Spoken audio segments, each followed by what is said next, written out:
Eu tô aqui curtindo uma musiquinha muito relaxante, um canal muito legal, chama Minutos para a Mente, de autoria do meu amigo Marcelo, que vai estar conversando com a gente hoje. O Marcelo, ele é músico, ele é autor do canal Minuto para a Mente no YouTube. Ele é formado em psicologia pela PUC-RJ. Ele tem especialização em psicologia analítica pela Sociedade Brasileira de Psicologia Analítica, especialização em neurociência pela IPUB-UFRJ. Ele tem formação em neurociência da ansiedade pela PUC-RJ, formação em brain spotting, abordagem cérebro-corpo, que eu quero conhecer, capacitação em biofeedback, muito bom, maravilhoso para o momento que a gente está hoje de acesso à tecnologia na prática clínica. Cofundador do projeto Girassol, que oferece atendimento psicológico clínico em escolas públicas no Rio de Janeiro. Gente, até aquece o coração da gente, o coração fica até quentinho de ver o tamanho desse profissional e a proposta dele, o ser humano, né, que a gente vê aí nessa formação. E é um prazer para mim hoje estar conversando com ele. Eu tô aqui, a gente está aqui, né, por uma coincidência, que a gente acaba não planejando tudo, mas fechando aí o Setembro Amarelo, né? E eu posso dizer assim que é uma alegria estar falando com o Marcelo, que é um psicólogo, né? Aí, Marcelo! Consegui! Que bom falar Instagram para mim é um mistério. Tem uma coisa muito curiosa. Eu acho que eu já vi o Marcelo 2 ou 3 vezes, né? A gente é amigo por tabela, né, Marcelo? O Marcelo, ele é casado com uma amiga de infância, uma amiga irmã da minha cunhada, Lilian. Um beijo, Lilian, para você. Te amo muito. E a gente pode ter esse encontro, né, profissional incrível. E eu sou muito grata, Lilian, sou muito grata a você, Marcelo, por ter topado estar aqui comigo. Esse assunto é muito especial para mim. É um assunto muito interessante. A sua formação é maravilhosa. Eu espero que surjam aí muitos outros trabalhos, assim, muitas outras conversas e coisas, parcerias mesmo, igual a gente pode ajudar muitas pessoas na clínica com as suas ferramentas, né? Então, eu estou muito feliz de você estar aqui. Muito obrigada mesmo. Aí, ó, tem gente que bom. mandando coraçãozinho. É a minha esposa. Obrigada. Eu que agradeço aí a introdução aí. Márcio super, Mota entrando. Né, enfim. Olha, Marcinho. Caramba, legal. A gente tem essas surpresas no Instagram, né? Sim. E o mundo é pequeno mesmo, né, Marcela? Porque o seu irmão, ele é padrinho do meu filho. Ele acabou de entrar. Ó, tá aí. E aí, compadre? É o compadre. Então tá tudo em casa, a gente nem, enfim, são essas coincidências, né, da vida. É a grande família que a gente faz parte, que a gente está inserido, né? Pela graça de Deus. Exatamente. E obrigado aí pela introdução incrível, pela apresentação aí, enfim. Né, eu não sabia que era isso tudo, não. Caramba.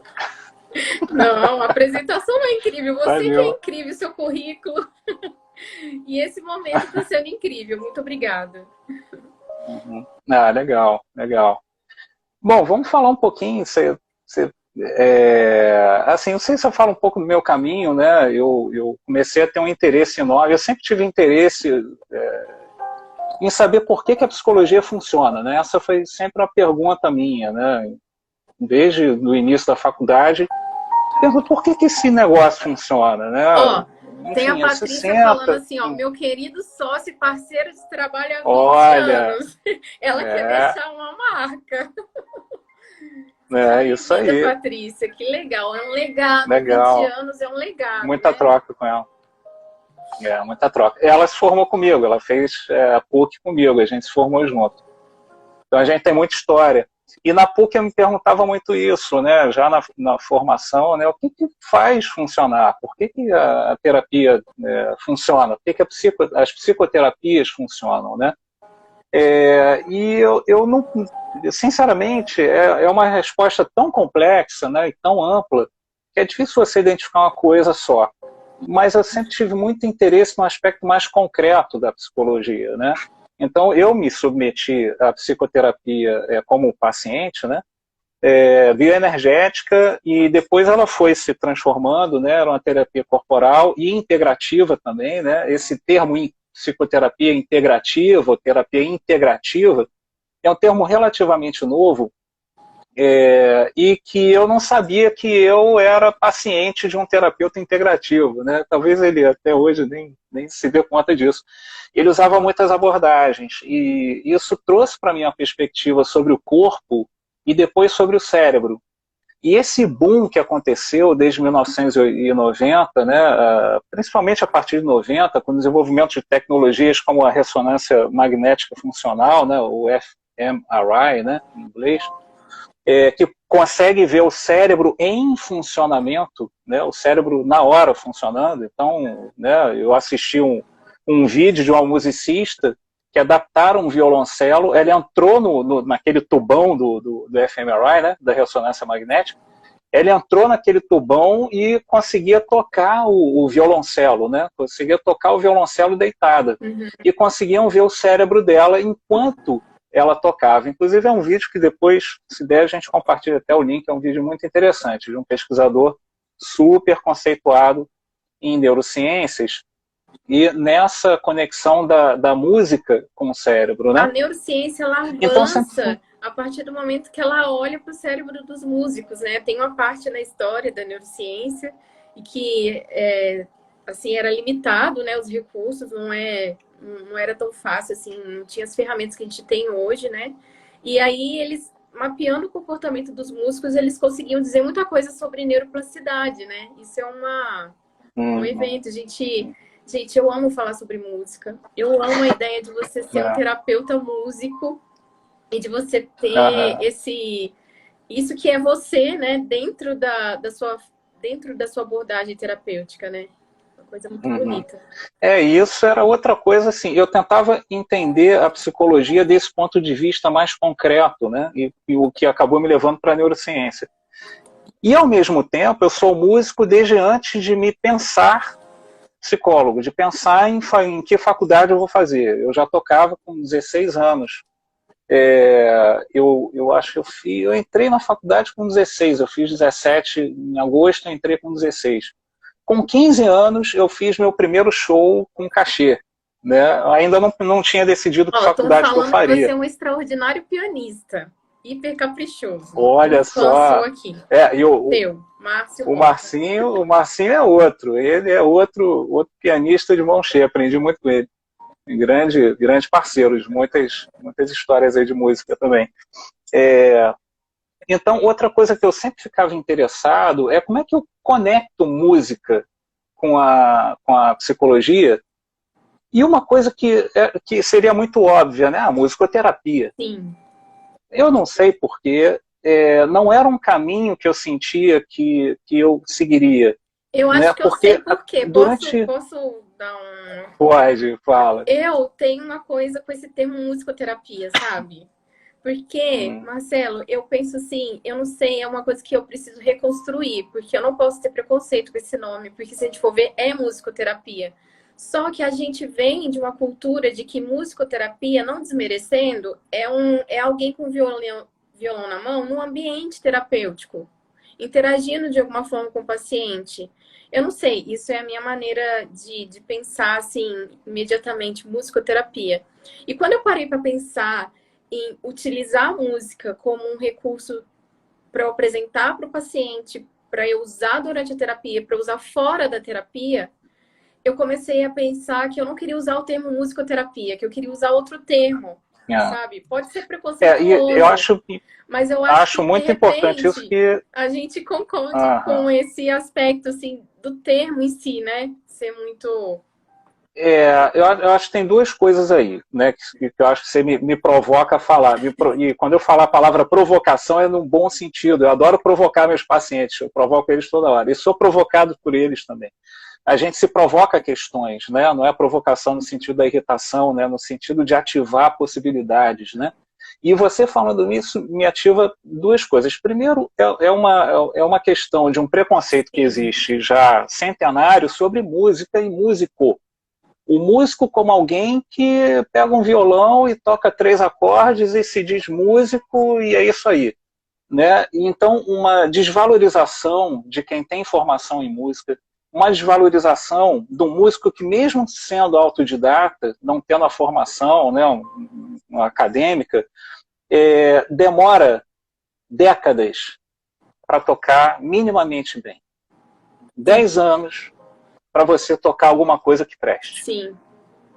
Você pensa em qualquer outra carreira profissional, em 5 anos a gente está formado, em 5 anos eu estava com diploma de psicólogo, mas em 10 anos eu não tocava como eu toco hoje.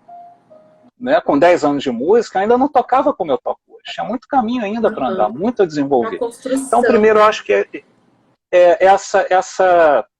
essa construção que ainda precisa ser feita sobre a imagem do músico. É uma metanoia, e acho que deriva, né, daí. Uma metanoia para a figura do músico, para o papel do músico no Brasil e para a musicoterapia, né? Assim, precisamos disso, urgente. Não, exatamente. E a musicoterapia, ela é uma especialização à parte da psicologia. Você pode fazer musicoterapia como especialização depois da psicologia, ou você pode fazer um curso superior de musicoterapia. A musicoterapia no Brasil, particularmente, ela não é muito bem vista. Acredito que bem vista não que não seja bem vista, mas não é muito divulgada e não está no patamar. Engraçado você falar isso agora, porque ontem à noite eu fui dormir pensando nisso. Por que a musicoterapia não está nesse lugar que deveria estar? Porque lá fora está. Tem um livro do Oliver Sacks, que é um grande escritor, um neurologista, um médico neurologista, não é neurocientista, mas ele é um neurologista médico, se eu não me engano, psiquiatra também. E ele tem vários livros publicados, ele é um excelente contador de histórias, incrível, os livros são deliciosos. E ele tem um livro chamado Musicofilia, que fala sobre a relação do cérebro com a música, né? E ele fala muito sobre musicoterapia. Ele traz exemplos de musicoterapia sendo usada em hospitais nos Estados Unidos, incríveis. Sim. Tem um documentário chamado Janela para a Alma, que vale muito a pena ver. Aí a gente pega a dica, Janela para a Alma. Janela para a Alma. Deixa eu até ter certeza se é esse nome. Que é deixa eu ver aqui, Janela.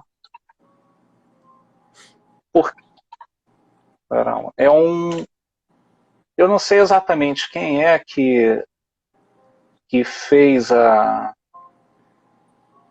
depois eu vou ver direito. Eu não sei se é Janela para a Alma, não. Ou Janela da Alma. Depois a gente pode colocar na legenda a indicação. Tá, beleza.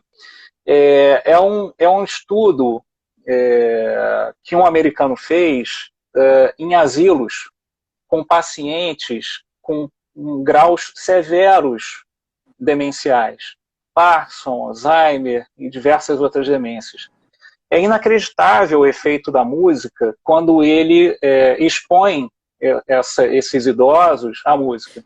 Idosos que mal se comunicavam, estavam no estado quase, você diria, vegetativo, né? E as famílias visitavam, né, uma certa frequência e não só viam a situação declinando ou se mantendo, né?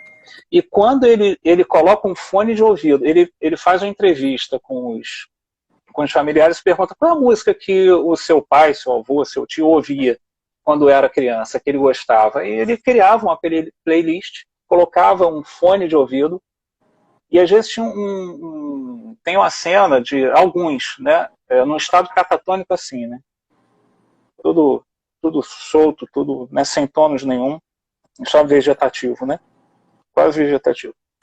Quando a música começa a tocar, é de chorar. Você como vê a se expressão, a voltasse pessoa no tempo, nasce, né? é inacreditável, a pessoa nasce e ela, a partir dali, Ai, Ana consegue Paula. interagir com a família. Deixa eu falar uma coisa, Ana Paula, Janela da alma, Ana Janela Paula. da Alma. A Ana Paula, Beleza. ela trabalha comigo, né, lá na clínica que eu trabalho, e ela tem abordagem integrativa, Marcela, Ah, legal. que assim saiu errado, né, no convite, o interativo, né? E a Aham. gente consertando aqui a abordagem integrativa, né? Assim, eu acho É. legal Não depois deixa de a ser gente interativa. falar. A gente falar um pouquinho sobre isso, né? Essa história, assim, Aham. que eu lembro assim muito bem quando a gente começou a falar sobre isso como uma ferramenta de normatizar coisas dentro do SUS, né? Eu lembro muito bem quando isso nasceu e formalizou que queria que as pessoas tivessem atendimentos que refletissem. Na época a gente falava do integral, né? Do holístico, né? E Aham. aí assumiu esse termo a partir daí, né? O integrativo, né? E normalizando aí um monte Aham. de técnicas que pudesse assumir que o ser humano não é só corpo, né? Não é só mente, mas ele é a integração de tudo isso e ele é espiritual também, né? E é essa coisa do abraçar a vida, né? Com saúde, né? E eu acho muito É. lindo você atuar nessa abordagem, né? Desculpa te interromper, eu sou cheia disso. Não, não, sem Pode problema. continuar. Sem problema. Não, mas é isso. Aí só para fechar, né? A gente vai no integrativo, né? A gente já vamos nele. Mas enfim, vale muito a pena ver, porque a gente percebe o efeito da música sobre o cérebro e como a pessoa parece renascer e ter uma janela. Até depois, quando para a música, tem uma janela onde o pesquisador conversa, pergunta para o idoso, ele fala coisas e tal, e depois de um tempo, infelizmente, aquele idoso volta para a condição dele, né, mais limitada. Mas a música tem esse poder, mas não é simplesmente porque a gente toca um violão e ouve, né? A musicoterapia ela tem muitos recursos, tem muitas técnicas, e é uma formação que não é fácil. Você tem que ter habilidade específica, né? São 4 anos de formação, você tem que passar por uma prova de habilidade específica, você tem que ter capacidade de improvisação, capacidade de solfejar, enfim. Realmente um curso, inclusive, que tem um certo grau de exigência. Infelizmente, no Brasil só temos um, que eu saiba, né? Enfim, de formação superior, né? Não de especialização, que é no Conservatório Brasileiro de Música.